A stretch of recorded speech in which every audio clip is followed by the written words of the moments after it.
שמשמשים את האויב בחיבור בעצם מסנני אוויר לתת קרקע.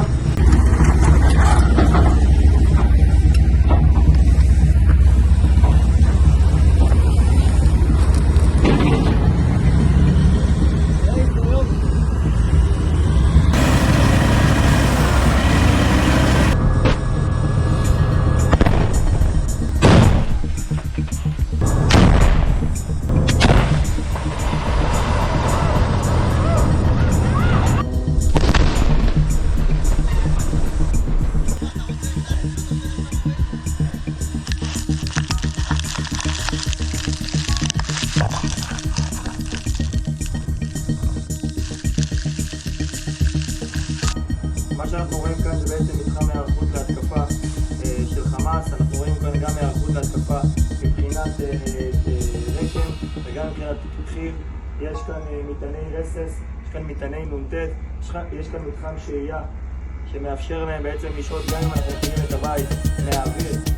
למעשה הם לא נפגעים, הם יכולים לצאת מכאן לפשיטה כזו או אחרת על כוחותינו.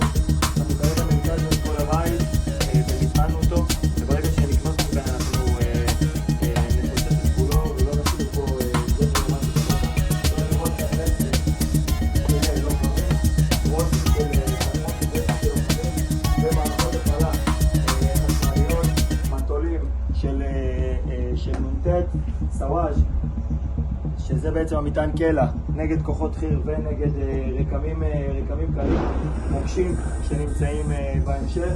וכאן בעצם אנחנו רואים אפשר להבחין ממתחם השהייה.